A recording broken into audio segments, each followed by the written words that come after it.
Hi guys and welcome to our YouTube channel TechUp, and today I'm here with another new video to show you guys on how you can add friends on your Wechat.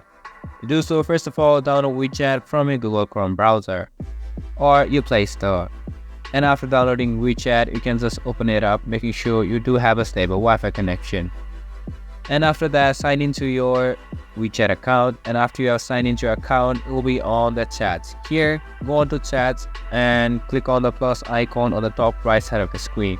If you click on the plus icon, these options will appear. Just click on add contact, and after clicking on add contact, you can just search for the account or phone number that you want to add friend on your Wechat, and you'll be able to do so.